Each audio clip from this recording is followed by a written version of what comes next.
सीधे आज की कहानी पर आते हैं। आज की कहानी हम लोगों ने बहुत सारे भूत प्रेत, ज़मीन पर ये सारी चीज़ें तो सुनी हैं, लेकिन ये कहानी सिर्फ ऐसा नहीं है कि हवा हवा ही है, बल्कि वाकई ये हवा की एक कहानी है और इसका बाकायदा दस्तावेज़ है। और the ghost of flight 401, flight 401 के भूत के नाम से ये कहानी जानी जाती है। कहानी करीब 52-53 साल पुरानी है, लेकिन आज भी इसको लेकर बातें होती हैं। इस कहानी की शुरुआत होती है 1971 दिसंबर में। 1971 दिसंबर में एक ईस्टर्न एयरलाइंस कंपनी की फ़्लाइट ट्राई सिटर 318 ये उड़ान भरती है। इस प्लेन को न्यूयॉर्क से फ्लोरिडा के लिए जाना था। प्लेन में कुछ 180 मुसाफिर सवार थे, 180, और इन सभी को न्यूयॉर्क में ये सभी बोर्ड हुए और उसके बाद इनको फ्लोरिडा पहुंचना था। 1971 की बात है। टेक ऑफ के बाद सब कुछ नॉर्मल था, सब कुछ ठीक ठाक चल रहा था। जब सिग्नल बंद हुआ, वो जो इंडिकेटर होता है जब एक बार आप टेक ऑफ हो जाते हैं प्लेन में, अक्सर आपने देखा होगा, तो सीट बेल्ट बांधने की, हालांकि उसके बाद ये भी फिर अनाउंस होता है कि बेहतर ये होगा कि आप लगातार सफ़र के दौरान सीट बेल्ट बांधे रहें, अपनी जगह बैठे रहें, ज़रूरत ना हो ना उठें, लेकिन तमाम लोग अपनी अपनी ज़रूरत के हिसाब से उठते हैं। तो सीट बेल्ट का जो साइन था वो अब ऑफ हो गया। प्लेन एकदम बिल्कुल अपने हिसाब से चल रहा है, सब कुछ, मौसम भी ठीक है। थोड़ी देर के बाद अब जो तमाम एयर होस्टेस हैं वो अपनी अपनी जगह से उठती हैं और रिफ़्रेशमेंट यानी ब्रेकफास्ट और बाकी चीज़ों के लिए वो तैयारी करना शुरू कर देती हैं। इनमें से एक एयर होस्टेस थी जिनका नाम था फे मेरीवेदर। तो मेरीवेदर अपना काम करने के लिए उठी।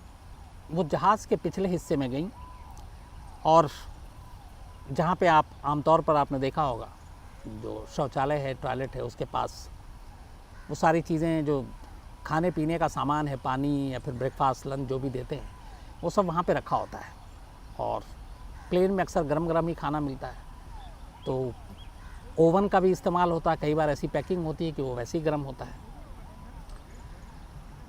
तो मेरीवेदर अपनी जगह से उठकर उस जगह पे पहुंचती हैं जहां सारी चीज़ें रखी हुई थी। अब उनको ट्रॉली पे रखना था और सर्व करना था अपनी साथी के साथ।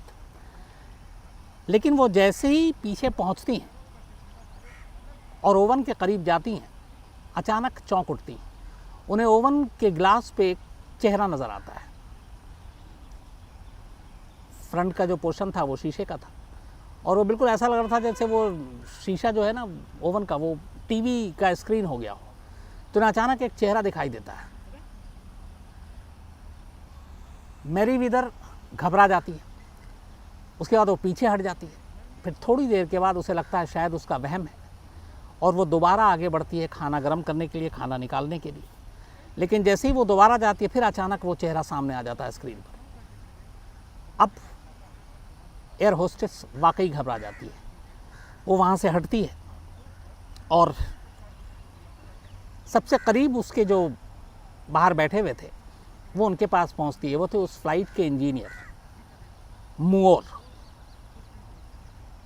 तो मेरीवेदर फ्लाइट इंजीनियर मूर के पास पहुँचती है और जाकर कहानी बताती है कि मैं ऐसे ऐसे खाना निकाल रही हूँ, लेकिन वहाँ पे ओवन के स्क्रीन पे अचानक एक चेहरा आता है और उसके बाद फिर चेहरा गायब हो जाता है और 2 बार मैं देख चुकी हूँ। मूर को अजीब सी बात लगती है, हंसी आती है। वो कहता है चलो मैं देखता हूँ। अब उसके बाद वो उनके दोनों के साथ वहाँ पहुँचता है फूड स्टोर के पास जहाँ पे वो रखा हुआ था ओवन। जब मूर पहुँचता है और ओवन के करीब जाता है, अचानक वो चेहरा एक बार फिर उभरता है और ऐसा लगता है वो कुछ कहना चाह रहा है। पहले तो मूर भी घबरा जाता है, लेकिन फिर वो ध्यान से सुनता है बड़ी हिम्मत करके कि वो कहना क्या चाहता है। और उसकी वजह ये थी कि मोर ने उस चेहरे को पहचान लिया था जो ओवन पे उभर कर आ रहा था, आसमान में चलते हुए, उड़ते हुए प्लेन में।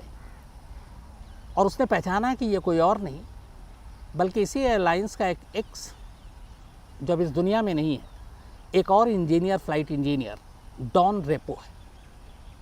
अब डॉन रेपो का चेहरा ओवन के ग्लास पर देखकर मोर घबरा जाता है, लेकिन फिर वो हिम्मत करके सुनता है कि वो कुछ कहना चाहता है। और उसके बाद वो दोनों सुनते हैं वो जो लाइनें कहता है। तो डॉन रेपो जो पुराना इंजीनियर था फ्लाइट का, वो अचानक इनसे कहता है कि सावधान रहना, जेट में आग लगने जा रही। ये कहने के बाद वो चेहरा ओवन से गायब हो जाता है। अब दोनों घबरा जाते हैं, मैरीवेदर एयर होस्टेस भी और डॉन रेपो भी। लेकिन डॉन रेपो को लगता है कि ये वहम है, भूत प्रेत में वो बिलीव नहीं करता, लेकिन ये था कि उसने पहचान लिया कि ये उसका पुराना इंजीनियर है। खैर, जब ये सारी चीज़ें हो रही थी, फ़्लाइट की ड्यूरेशन बहुत ज़्यादा थी नहीं। उसके बाद फ़्लाइट तय वक्त पर अपनी मंजिल तक पहुंच जाता है। सारे मुसाफिर उतर जाते हैं। उतरने के बाद ये बात मोर जो है अपने बाकी लोगों को बताता है और कहता है कि ऐसी सी बात है, उसने कहा है कि जेट में आग लग सकती है। इत्तेफाक से जब ये फ़्लाइट लैंड किया और टेक ऑफ करने वाला था, तब तक जो इंस्पेक्शन हुआ तो उसमें पता चला कि उसके इंजन में कुछ ख़राबी है। अब उसके बाद उस इंजन की ख़राबी को दूर करने के लिए बात की गई, तो आए, फ़्लाइट डिले हो गई। जो मुसाफिर थे उनको किसी और प्लेन में भेज दिया गया और इस फ़्लाइट की अब जो बाकी चीज़ें थी उसको चेक करना शुरू कर दिया। पूरी तफ्तीश हुई, जांच हुई। उसके बाद ये हुआ कि अब मुसाफिरों को उड़ाने से पहले एक बार इसका ट्रायल ले लिया जाए कि ये ठीक है कि नहीं है। आगे चलकर हवा में तो कोई प्रॉब्लम नहीं होगी, मुसाफिरों की जान तो ख़तरे में होगी नहीं। तो जितने इंजीनियर थे, जो फ़्लाइट इंजीनियर थे, उन सब ने देखा, ओके दिया। उसको उन्होंने कहा कि चलो इसको ट्रायल रन लेते हैं। इसके बाद उस प्लेन को उड़ाया गया और जब उड़ाया गया तो बीच आसमान में अचानक उसके इंजन में आग लग गई और हवा में ही एक धमाका हुआ और ये प्लेन नीचे गिर गया। प्लेन में कोई मुसाफिर सवार नहीं था, इंजीनियर थे और पायलट थे। और इत्तेफाक की बात यह है कि नीचे एयरपोर्ट पर मोर, जो flight engineer, air hostess, Merriweather, इन लोगों ने अपनी आँखों से देखा इस मंज़र को। सारी बातें उन्हें याद आ गई कि कैसे एक्स इंजीनियर ने चलते हुए प्लेन में, उड़ते हुए प्लेन में ओवन के गिलास पर अपने आप को प्रकट करते हुए ये कहा था कि इस जेट में आग लगने जा रही है, सावधान रहना। और वही हुआ। उसके बाद इन दोनों ने सोचा कि अगर उसकी बात को सीरियसली न लेते और ये प्लेन अपने रूटीन प्रवास पे होती, उड़ान पे होती, और उसके बाद ये आग लगती, तो ना वो लोग बचते ना मुसाफिर बचते। अब जब ये सारी चीज़ें हो गई, इसके बाद ये किस्सा जो है अब पूरे एयरलाइंस में सभी लोगों तक पहुंच गई कि इस तरीके से हुआ था और इस आग की चेतावनी पहले दे दी गई और उससे बहुत सारे मुसाफिरों की जान बच गई। कुछ अखबारों में ये खबर भी छप गई कि ऐसा ऐसा हुआ था। हालांकि कोई भी इस पैरानॉर्मल एक्टिविटीज़ और इन चीज़ों पे जो पढ़े लिखे लोग सारे हैं उन्होंने कोई बिलीव नहीं किया। लेकिन फिर उसके बाद हुआ कि ये मामला है क्या और यही इंजीनियर डॉन रेपो कैसे दिखा। तो अब इसकी कहानी सामने आई कि आखिर ये माजरा क्या था, ये मामला क्या था। 29 दिसंबर 1972 को, इस एक साल के पहले इसके, जब ये डॉन रेपो का भूत ओवन के गिलास पे दिखाई दिया था, उससे ठीक एक साल पहले 29 दिसंबर 1972 को ईस्टर्न एयरलाइंस की ही एक फ़्लाइट 401 नंबर उड़ान, कुल 163 पैसेंजर, 20 इसमें टोटल मिलाकर क्रू मेंबर, इंजीनियर, पायलट और एयर होस्टेस मिलाकर, इस प्लेन ने उड़ान भरी। इसको न्यूयॉर्क से के John F Kennedy international airport से मियामी, फ्लोरिडा तक जाना था। इस फ्लाइट के जो कैप्टन थे वो थे 55 साल के रॉबर्ट ऑल्बिन बॉब। ये एक सीनियर थे और इनको करीब 30,000 घंटे का 30,000 आवर्स फ्लाई का एक्सपीरियंस था, तो वो काफ़ी माना जाता है। इस फ्लाइट ने न्यूयॉर्क से उड़ान भरी। उसके बाद ये मियामी हवाई अड्डे के ऊपर उड़ा था। अब मियामी हवाई अड्डे के ऊपर ही उड़ रहा था और कुछ देर के बाद इसको लैंड करना था। लेकिन अचानक पायलट को ये लगा कि जब उन्होंने अपना लैंडिंग गियर डाउन किया तो उसका सिग्नल नहीं आ रहा, जबकि लैंडिंग गियर डाउन करने के बाद एक ग्रीन रंग का बटन जलना चाहिए, उससे ये इशारा मिल जाता है कि लैंडिंग गियर काम कर रहा है। लेकिन वो आया नहीं। उसके बाद इन्होंने नीचे भेज कर देखा तो पता चला लैंडिंग गियर में कुछ प्रॉब्लम है। फिर एटीसी से बात की, एटीसी को कहा कि लैंडिंग गियर में कुछ प्रॉब्लम है। लेकिन अब चूँकि एयरपोर्ट के नज़दीक था, प्लेन तेज़ी के साथ नीचे आ रहा था, लैंडिंग गियर खुल नहीं रहा है। काफ़ी सारी चीज़ें, बातें हुई, सारे बताया गया कि करो, लेकिन कुछ टेक्निकल प्रॉब्लम आ गई और प्लेन को लैंड नहीं कराया जा सका। और ये प्लेन जो है थोड़ी देर के बाद क्रैश कर जाता है मियामी एयरपोर्ट से पहले। और क्रैश करने के बाद इस प्लेन में 77 लोगों की फिर भी जान बच गई थी, क्योंकि प्लेन बहुत नीचे की तरफ उड़ रहा था। लैंडिंग गियर की वजह से प्लेन में आग लग गई जब ये टकराया नीचे। 69 मुसाफिर और क्रू मेंबर में से कुछ लोगों की जान गई, 77 लोगों की जान बच गई। जब प्लेन नीचे टकराया तब इसकी स्पीड जो थी वो करीब 360 किलोमीटर के करीब थी स्पीड। तो एक टेक्निकल रीज़न की वजह से ये 401 फ्लाइट क्रैश कर गया। क्रैश करने के बाद अब इसकी जांच शुरू हुई। अब प्लेन में चूँकि आधे से ज़्यादा मुसाफिर बच गए थे, आधे की मौत हुई, नीचे का मामला था, तब उसकी पूरी जांच हुई। जहाज़ के भी कई हिस्से बेकार हो गए, लेकिन कई जहाज़ के पुर्जे, कल पुर्जे और सारी चीज़ें वो सलामत थी।